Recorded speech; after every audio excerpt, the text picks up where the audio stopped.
ये एक real story है जिसमें लड़की पुलिस वाले की बेटी है, तो मैं उसका नाम नहीं लूंगा वरना मेरी फील्डिंग सख्त है। धन्यवाद भाई। ये कोई फिल्म स्टोरी नहीं है, ये वो वाली स्टोरी कहानी है जिसमें लड़की सीरियसली इंटरेस्टेड थी, पर यानी कि मैं बंदा पूरी तरह से गधा निकला। हाँ, ये बात है जब मैं न्यू एडमिशन लिया था 9th क्लास में। मेरा स्कूल में कोई भी एम नहीं था एक्सेप्ट बकचोदी, लास्ट बेंच, लड़ाई झगड़ा, हंसी मजाक, बस खत्म। वहां ना एक लड़की थी जो मुझे नोटिस करती थी, पर मैं उसे लिटरली देखता तक नहीं था। मैं खुद में इतना उल्टा सीधा था कि मैं किसी और को नोटिस ही नहीं करता था। एक दिन प्रेयर चल रहा था, सबकी आंखें बंद थी। मैं और मेरा दोस्त एक दूसरे को उंगली कर रहे थे, मतलब एक दूसरे को गुदगुदी कर रहे थे। टीचर ने देख लिया, प्रेयर खत्म, हम दोनों को ना पूरे क्लास के सामने खड़ा कर दिया। वो सर ना कभी कभी दारू पी के आते थे, तो उस दिन वो फुल नशे में थे, तो जो कुत्ते के जैसा मारा ना हम लोगों को, मुझे और मेरे दोस्त को। भाई साहब, वो जैसे जैसे मार रहे थे ना, हमारी हंसी निकल गई और वो गुस्से में आके हमें और मार रहे थे। भाई, हमारी पूरी क्लास की ना फटके फ्लावर हो रखी थी। सब डर का माहौल था वहां पे। बस हम दोनों चूतिए हंस हंस के वहां में मार खा रहे थे। खाली ब्रेक में हम लोगों को ना क्लास मॉनिटर चिढ़ा रहा था। बेसिकली हमें मार पड़ी थी ना, इसलिए वो हम लोगों को चिढ़ा रहा था।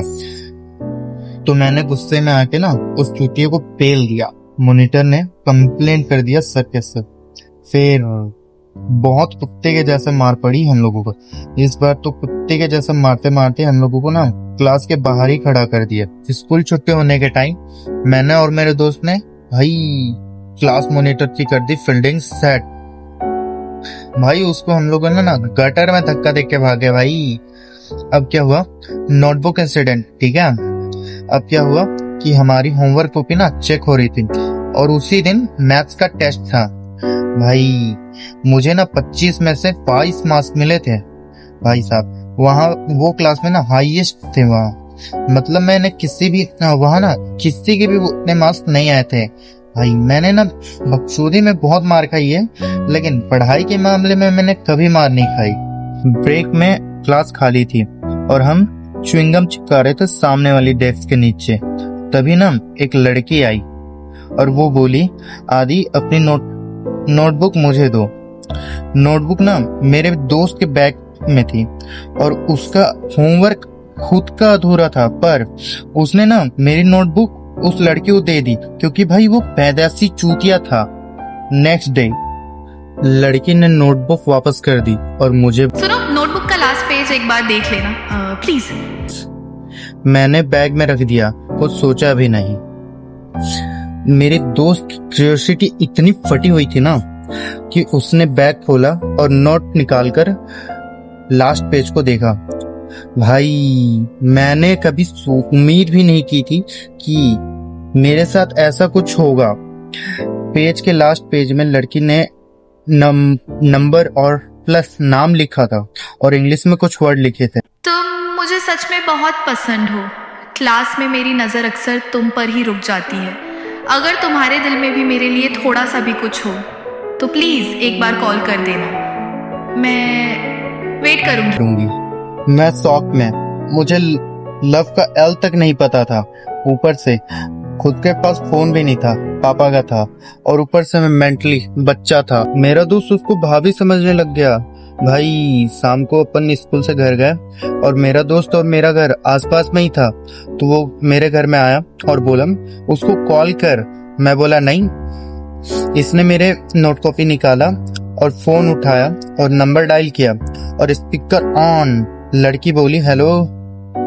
मेरी पूरी फटके 64 हो गई थी भाई। पसीना निकलना चालू हो गया था मेरा, क्योंकि उस चूतिया ने ना कॉल लगाकर मेरे हाथ में फोन दे दिया था और वो हेलो हेलो कर रही थी। भाई, मेरी हवा टाइम, मुझे समझ में नहीं आ रहा था कि मैं क्या करूं। मैंने हड़बड़ी में उसका कॉल कट कर दिया। फिर दोबारा से कॉल आया और दोबारा से उसने बोला, सफिकेशन के साथ बोला कि हेलो, मुझे आदि से बात करना है। प्लीज उसको फोन दे दो। मेरा दोस्त बोलता है, मैं बोल रहा हूँ, आदि मेरे साथ ही बैठा है। मेरी गांड फट गई भाई अब मैं क्या बोलूं। मेरे मुंह, मैंने जैसे तैसे करके ना कॉल कट कर दिया। उस टाइम मेरे मुंह से आवाज तक नहीं निकला भाई। मुझे ऐसा लगता है ना कि लड़कियां जेन्युइनली मुझे लगता है कि भाई लड़कियां ना कम उम्र में ही ज्यादा ही मैच्योर और ज्यादा ही समझदार हो जाते हैं, पर हम लड़के चूतिए के चूतिए ही रह जाते हैं। हम लोगों को प्यार और रिलेशनशिप के बारे में दुनिया भर की बकचोदी करने आती है, लेकिन वैसा ही हालत मेरा भी था।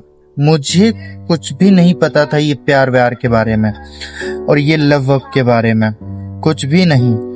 खैर, मेरे अगले दिन स्कूल में इस बात से फट रही थी कि भाई वो कहीं लड़की मेरे से बात ना करने लग जाए। जिस बात का डर रहता है ना, वही हुआ। ब्रेक के टाइम वो लड़की मुझे रोक, तुम कॉल पर बात क्यों नहीं करते? मैं सच में तुम्हारी आवाज़ सुनना चाहती हूँ। ऐसा लगता है जैसे तुम दूर होते जा रहे हो। मैं फुल पैनिक में भाई। फिर मैं उसको सीधा बोलता हूँ कि मुझे तुमसे बात नहीं करना। फिर मैं वहां से चला गया। भाई क्लासरूम में जाने के बाद मेरे को सुनाई पड़ा कि वो डेस्क पर अपना सर रख कर रो रही है। मुझे ये सब उस वक्त सही नहीं लगा और मुझे समझ में नहीं आ रहा था कि मैं क्या करूं। और उस लड़की के लिए ये कितना बड़ा मोमेंट था। फिर मुझे ये सब ठीक नहीं लग रहा था कि मैं उस टाइम क्या करूं। फिर 1 महीने तक मैं उसको इग्नोर करने लगा। वो लड़की ना मेरे को देखती रहती थी। मेरा दोस्त उसको देखता तो मैं उसको बहुत गालियां देता था कि तू उसको क्यों देख रहा है। उसको लगता होगा कि मैं तेरे को देखने के लिए बोल रहा हूँ, तो मैं ना उसको बहुत गालियां देता था। और फिर कंप्यूटर क्लास स्टार्ट हो गई थी। यूजुअली इन सब चीजों में मैं ध्यान नहीं देता था, इंटरेस्ट नहीं था मेरा। पर जैसे ही मैंने देखा कि वो लड़की अपना नाम नहीं लिखवा रही है, मैं फटाफट से जाकर अपना नाम लिखवा लिया। क्लास सैटरडे को होती थी। हम धूप में पैदल जाते थे। उस दिन उसके पापा उसको कार में छोड़ने आए थे। तब पता चला कि भाई वो पुलिस वाली की बेटी है। और भाई जैसे ही ये मेरे को पता चला ना कि वो पुलिस वाली की बेटी है, मेरा दोस्त मेरे को रोज सुनाता था कि क्या तू चूतिया है, तेरे पीछे पुलिस वाली की बेटी पीछे पड़ी है और तू उसको भाव तक नहीं दे रहा। साले चूतिए, इसकी घुटने भी ना तुझसे ज्यादा गोरे होंगे। अब ये जैसे ही चल रहा था ना, फिर वो 2-4 दिन के बाद वो चल कर आने लगी। उसके बाद वो अपनी एक फ्रेंड के साथ, वो आने को तो अपनी कार से भी आ सकती थी, पर वो चल के आने लगी। हम लोग करीबन 15-20 बच्चे थे जो कंप्यूटर क्लास जाते थे, पर हम दोनों ही सबसे पीछे जाते थे बकचोदी करते करते। और हमारे पीछे पीछे वो लड़की और उसकी एक फ्रेंड पीछे पीछे हमारे साथ चल रही थी। पर एक दिन हम सैटरडे को ऐसे ही कंप्यूटर क्लास जा रहे थे, तो उसकी फ्रेंड हमारे पास आकर बोलती है कि चलो शिकंजी पीते हैं। मैं मना कर रहा, पर वो लड़की बोली, चलो जरा साथ में बैठते हैं ना, धूप भी बहुत ज्यादा। मेरा दोस्त बोला, चलो चलो ये भी चलेगा शिकंजी पीने। मैं जबरदस्ती मेरे को लेके चले गए। भाई हम टेबल में जाकर बैठ गए और वो लड़की मुझसे पूछी, आप मुझसे बात क्यों नहीं करते? मैं सच में समझ नहीं पा रहा हूँ, क्या मुझसे कोई गलती हुई है? मैं साइलेंट। मेरा दोस्त बोलता है, इसको ना शर्म आता है, ये आपको ना बहुत ज्यादा पसंद करता है। लड़की खुश हो गई, मैं फंस गया।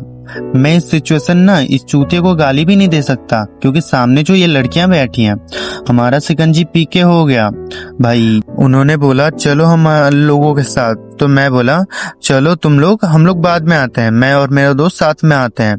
लड़कियां चली गईं। शिकंजे वाले भैया हम लोगों को देखने आ रहे हैं, क्योंकि भाई हम लोग ना नीचे लेट लेट के लड़ाई कर रहे थे मिट्टी में। हाँ भाई मिट्टी में। हम दोनों के कपड़े गंदे हो गए। उस दिन ना हम लोग क्लास ही नहीं गए। फिर उसके अगले दिन, फिर 8-10 दिन के बाद वो लड़की ना अपनी एक फ्रेंड के साथ क्लासरूम में आती है और मैं बैठा था अपने 3-4 दोस्तों के साथ। वो लड़की अकेले आई और मुझसे पूछती है, आप मुझसे बात करते हो ना? मुझे कुछ समझ में नहीं आया, ये कोई जेन्युइनली क्वेश्चन होगा। तो मैं बोला हाँ करता हूँ। वो हंसते स्माइल करते वो बाहर चले गए अपने एक फ्रेंड के साथ। बाद में मेरा दोस्त बोलता है कि भाई ये तो इनडायरेक्टली कुछ प्रपोज जैसा था, तो ये प्रपोज जैसा था। उसने बोला, उस दिन से ना मैं और ज्यादा अनकंफर्टेबल हो गया और इग्नोर करना शुरू कर दिया। वो लड़की बहुत ज्यादा सुंदर थी। वो होती है ना अपनी औकात से बाहर वाली लड़की, वो लड़की वही थी। उसमें कोई प्रॉब्लम नहीं थी, बस मैं मेंटली रेडी नहीं था। ना मैं सीरियस था, ना कभी मैं कॉन्फिडेंस था, ना मैं कभी रिलेशनशिप में आया था। मुझे इंटरेस्ट भी नहीं था भाई, मेरे को कुछ भी नहीं था। 9 से 10 साल के बाद मैंने वो लड़की अपने पापा के साथ कहीं और शिफ्ट हो गई। 2 साल के बाद मैंने उसको देखा, स्टिल में उसको याद था। वो बाइक में अपने पापा के साथ जा रही थी। उसने मुझे देखा और स्माइल किया। वो हाथ दिखाते हुई थी। मैं थोड़ी देर के लिए फ्रीज हो गया, पर मैंने उसको हाथ दिखाकर वहां से निकल गया। उस दिन के बाद मैंने उसको कभी नहीं देखा।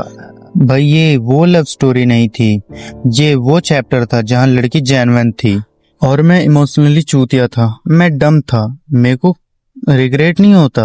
बस जब मैं सोचता हूँ कि मुझे जिंदगी ने एक सीन दिया था जिससे मैं कभी समझ नहीं पाया, मुझको कभी रिग्रेट नहीं हुआ। बस मेरे पास कोई लव वाली खुद की रियल स्टोरी नहीं है, बस जो था यही था। बाकी अगर आप लोगों को मेरे दोस्त की लव और ब्रेकअप वाली कहानी सुननी है तो मेरे को कमेंट्स में जरूर बताना।